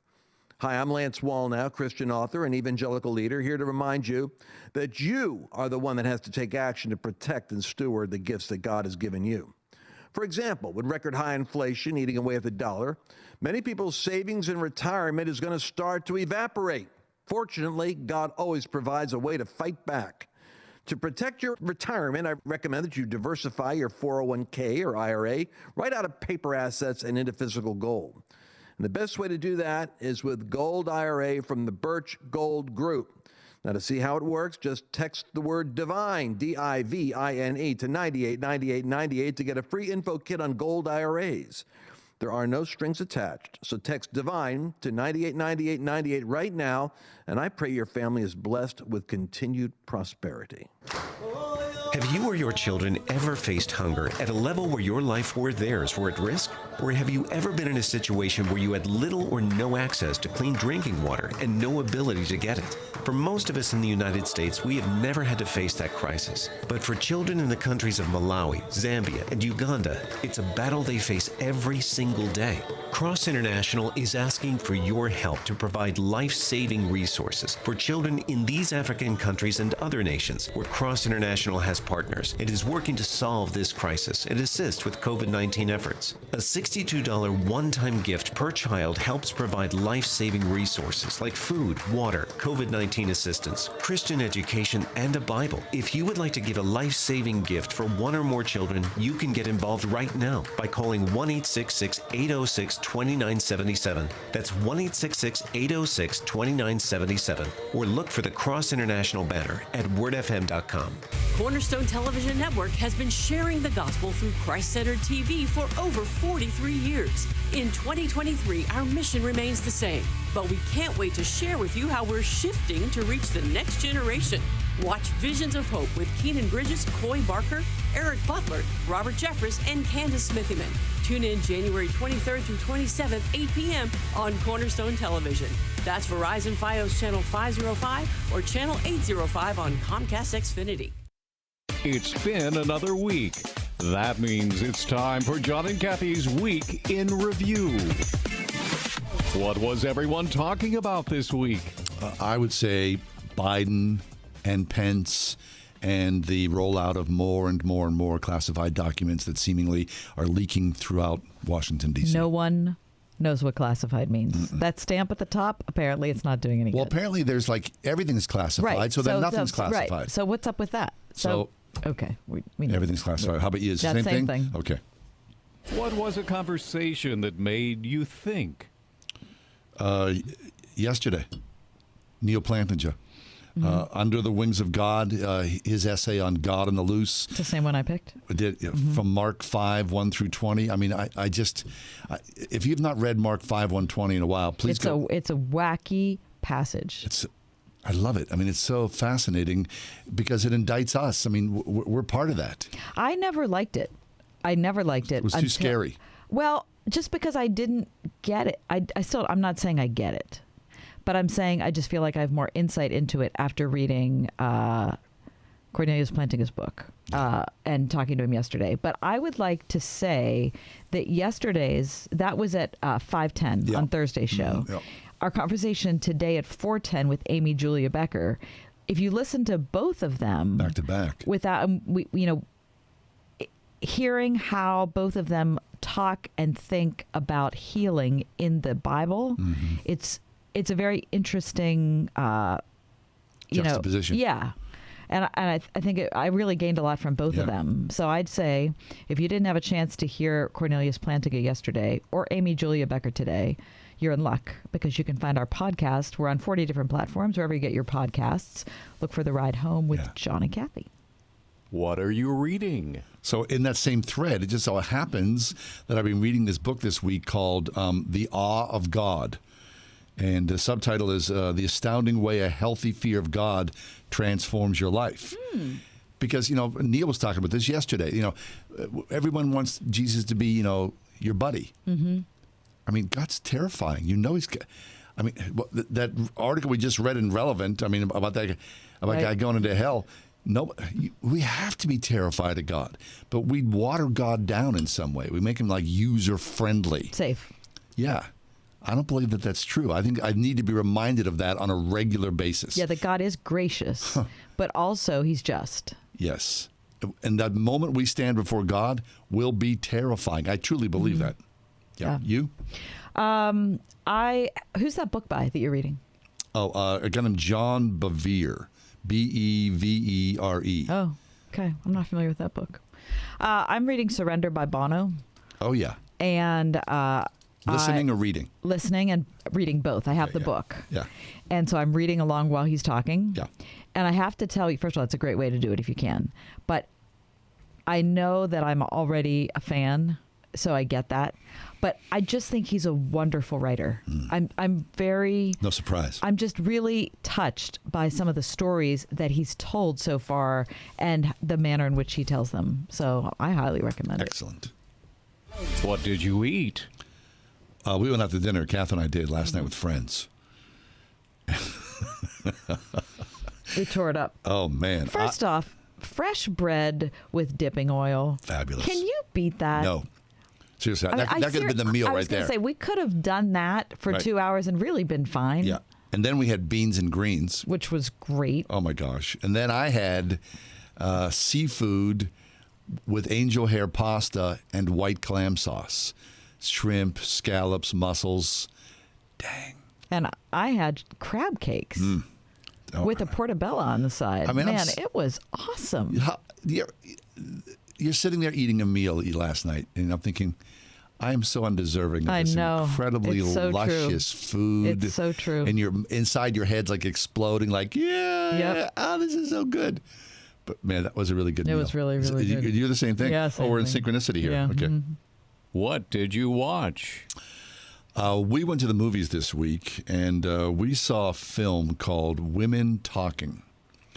And it is based on a book of a true story of a Mennonite community in Bolivia in 2009.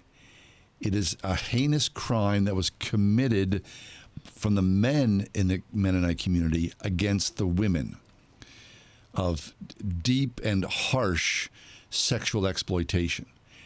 Now, whenever Hollywood looks at Christendom, they'll either downgrade it, they'll mock it, or they'll make it saccharine sweet. Yeah, or whack job. This is none of that. This was a really interesting, deep treatise in what it is to be a believer and to wrestle with some very hard and ugly questions. I really am eager to see it after hearing you say that. Yeah. I mean, I really, really... my wife and I have been talking about this for the last couple of days. Women Talking is what I saw. Wow. It's in theaters now. Okay, I look forward to that. I'm going to bring up two things. The first thing is a show that I want to say off the bat has probably the most vociferous use of the F word I've ever heard in any TV show. And I know that every TV show seems to have that now, but this is seems to take it to another level. But The Bear, which stars Jeremy Allen White, Ebon Moss Bacharach, and Ayo Edebiri. That's a trio. It is a trio.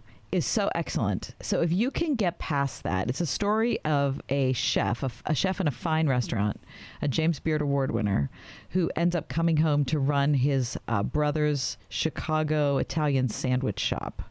And it's not a comedy.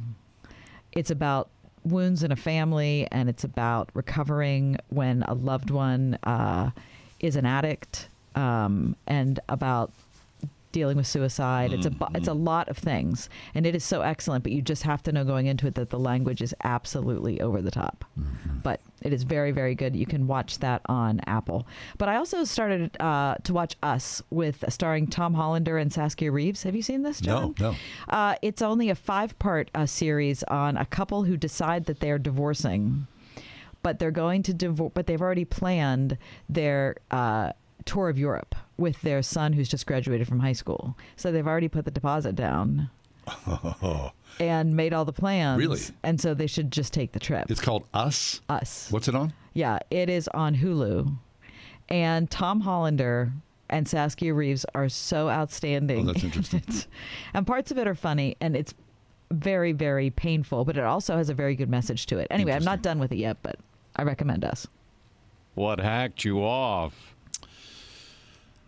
Well, we live in this age now, of course, where we have a front row seat to policing. And there's a lot of mystery. At the same time, there is transparency.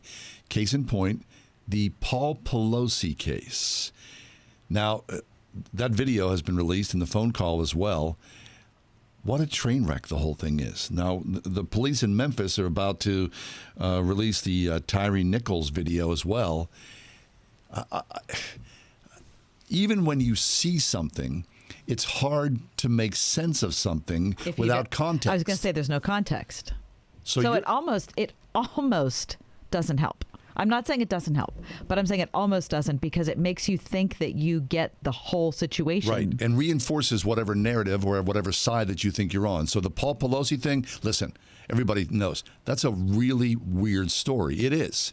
But not to say that what happened is not what's true. Mm-hmm. But there is room for interpretation there. I mean, I don't know. Everyone's an expert on everything in every arena that we live in now. And, you cannot challenge someone. And so it just hacks me off that we live in this age right now. We have lost nuance. And it just makes you crazy if you follow along the news faithfully, which is also a mental health crisis as well. Well, the thing that made me crazy and hacked me off this week is this confidential documents thing is so ridiculous. And we laugh about it because it's like political theater.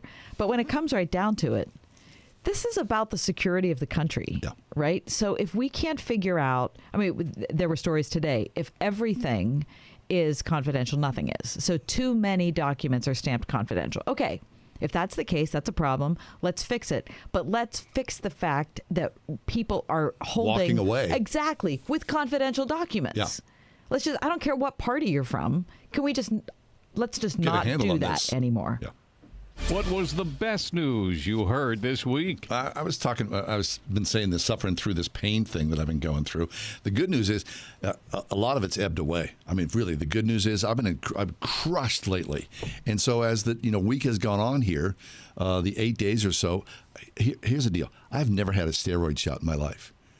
I know for a lot of people, it's like seriously, it's incredible.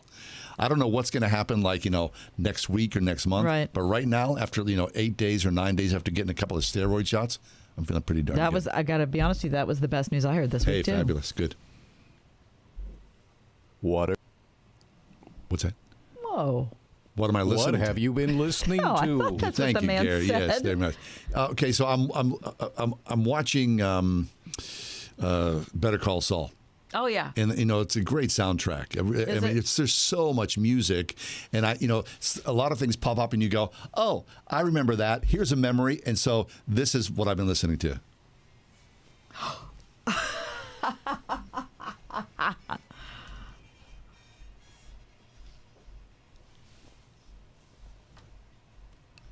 Here to you.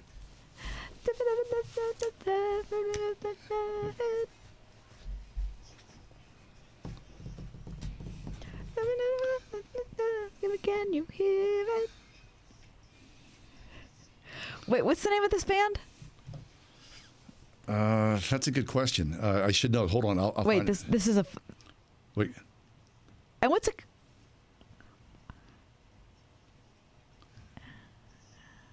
Isn't that beautiful? I love that. I love that song.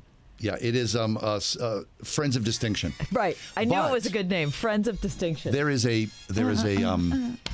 music-only version of this, an instrumental version. Oh, okay. That I bet is 18 minutes long. It's fabulous. I bet it is. And there's lots of cowbell. Oh. Yeah. All right. Okay. Well, I love that song. I'm still deep into the Jeff Beck catalog. Yeah, sure. After his death a couple weeks ago. And so I've been listening to this. Mm-hmm. Sweet.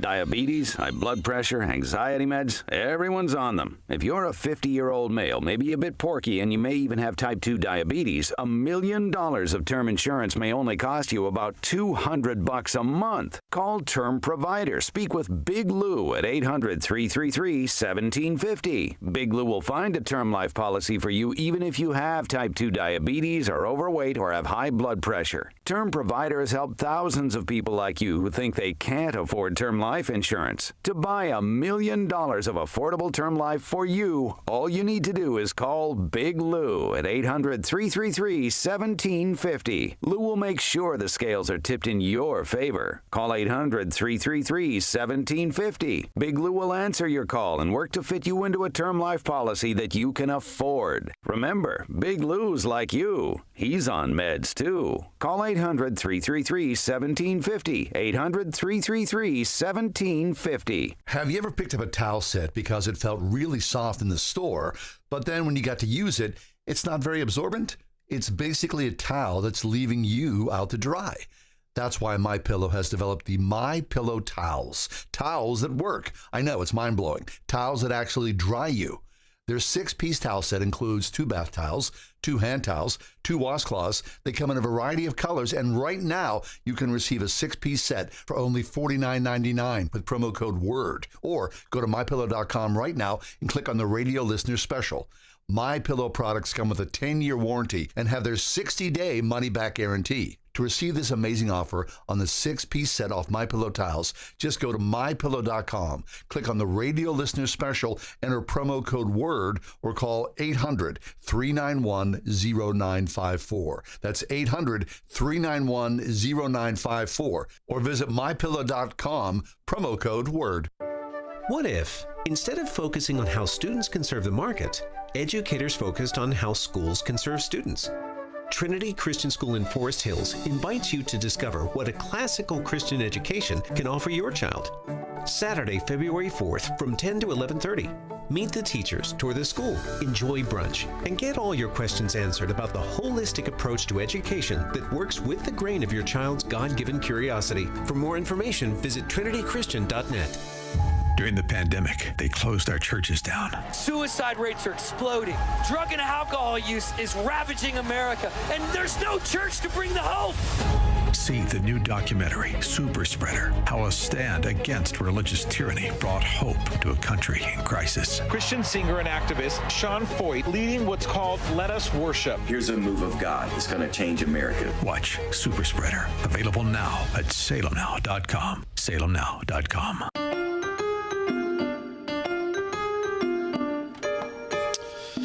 Well, the weekend really is here, is it not? Yes, it is. Fabulous. So if you're out and about on a cold and seemingly snowy weekend, here's some things to consider. The Pittsburgh Symphony Orchestra presents Harry Potter and the Prisoner of Azkaban in concert. That's fun. A can't miss event for Harry Potter fans. It's a gigantic event. Saturday at 7, Sunday at 2:30 at Heinz Hall. I think Azkaban is my favorite Harry Potter book. Oh, really? I think so. I mean, I love the last one, but I really love Azkaban. It's so cool that the symphony's doing something like this. I wonder if there's like a narration, a thread that goes through the event. Oh, that's a good point. Mm-hmm. I bet there is. I bet there's something at least, or to unite everything. A very nice playbill. Mm-hmm. Crawl After Dark Until Midnight, the Pittsburgh Cultural Trust, The 23 Winter Crawl is happening this evening. Starts at 7 o'clock. 15 stops, including gallery exhibitions, public art. What's also being billed as a salsa crawl after dark to party until midnight. Okay. 7 until midnight at the Cultural Trust downtown in the city here. There's also the Western Pennsylvania Home and Outdoor Living Show. Time of the year when you start thinking about home improvements. Right. You go out to the Monroeville Convention Center and check out, kitchen and bathroom remodeling, flooring, roofing, hot tub, saunas, pool, landscaping, all that. Plus, the World Oddities Expo. Something off the beaten path. Saturday is a good day to head to the David L. Lawrence Convention Center. A monumental oddities extravaganza, teeming with amazing treasures, oddities, hands-on taxidermy class, valuable techniques, butterfly pinning workshops, owl pellet dissection workshops. Owl pellet dissection workshop. World Oddities Expo, noon to 8 tomorrow. Thanks to the trip. The Ride Home with John and Kathy, a production of Salem Media Group. This is Carol Platt-Liebau for townhall.com. Biden's classified documents scandal spells real trouble for the White House, and the departure of Biden's chief of staff, Ron Klain, proves it. Klain has been with the president for more than 30 years. He knows Washington, and he can read the writing on the wall. What's coming will be a mess. We've now learned that Biden has classified documents not just from his vice presidency, but from his tenure in the Senate, where he served as chairman of the Senate Foreign Relations Committee. Senators are allowed to view classified documents only in sensitive compartmented information facilities known as SCIFs. So it's fair to ask, how